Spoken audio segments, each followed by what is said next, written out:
రైతు రుణాలు వస్తున్నాయా? ప్రభుత్వం నుంచి పంట నష్టపరిహారం ఏమైనా అందుతుందా మీకు? ఏం అందడం లేదు. కరువు పని అన్నా సరిగ్గా ఇస్తున్నారా? 400-300 వేస్తారు. అది ఏయి కూడా ఏయరాడా. సో పని దినాలు పెంచలే, ఉండే దినాలు కూడా తగ్గించేసినారా? పని కూడా లేదు. మరి ఎట్లా చేస్తున్నారు మీరు పాపం అందరూ కూడా?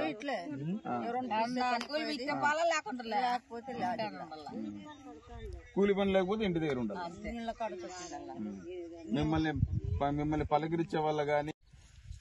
ఈరోజు కదిరి రూరల్ ప్రాంతంలో వేరుశనగ పంటను పర్యవేక్షించడం జరిగింది. మరి పంటలు పెట్టుతున్నటువంటి రైతులకు అకాల వర్షాల కారణంగా అనేకంగా ఎక్కువ స్థాయిలో గడ్డి పోయడం వల్ల ఆ గడ్డి తీయడానికి పెట్టుబడులకు కూలీలకు సరిపోతా ఉంది. పంట తీసినా కూడా పెట్టుబడులు కూడా మాకు రావడం లేదు, నష్టం వస్తుందని చెప్పి రైతు కూలీలు చెప్తూ ఉన్నారు.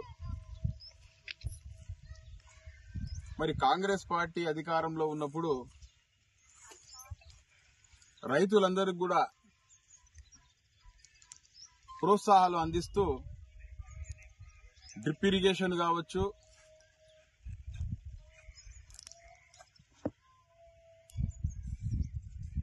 వ్యవసాయాన్ని ముందుకు తీసుకుపోవడం కోసం క్రాప్ రుణాలు కావచ్చు, ఇన్పుట్ సబ్సిడీలు కావచ్చు, క్రాప్ ఇన్సూరెన్సులు కావచ్చు, రైతు నష్టపోతే ఇన్సూరెన్స్ ద్వారా వాళ్ళ అకౌంట్లలోకి సకాలంలో డబ్బులు అందించి రైతులను కాంగ్రెస్ పార్టీ ఆదుకునేది. మరి ఈరోజు రైతు కూలీలు వాళ్ళ నోటి వెంట వింటూ ఉంటే మాకు పంటలు పండకపోయినా నష్టం వచ్చినా గత ప్రభుత్వం కావచ్చు, ఈ ప్రభుత్వంలో కావచ్చు, మాకు ఎటువంటి ప్రోత్సాహం అందడం లేదు. మాకు ఇన్పుట్ సబ్సిడీ లేదు, క్రాప్ ఇన్సూరెన్స్లు లేవు, క్రాప్ లోన్లు కూడా సకాలంలో మాకు రావడం లేదు అని చెప్పి చాలా బాధపడుతున్నటువంటి పరిస్థితి. ఈ దేశానికి రైతు వెన్నెముక అని చెప్పి అందరూ అంటూ ఉంటారు. నిజంగానే రైతు పండిస్తే తప్ప ఈ దేశంలో ఉండేటువంటి ప్రజల యొక్క కడుపు నిండదు. మరి అలాంటి రైతులను ఆదుకోవాల్సింది పోయి ఈరోజు ప్రభుత్వం వాళ్ళ నడ్డి మీద కొడుతూ ఉంది. రైతులను గాలికి వదిలేసింది. రైతులను పట్టించుకునే పరిస్థితే లేదు. మరి రైతుల్ని గనుక ఆదుకోకపోతే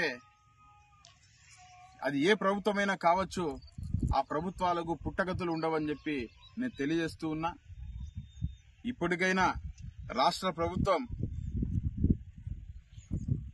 ఇదైతే కూటమి ప్రభుత్వం ఏదైతే ఉందో 3 పార్టీలతో వచ్చినటువంటి యొక్క ప్రభుత్వం మేధావుల ప్రభుత్వం అని చెప్పుకుంటూ ఉన్నారు.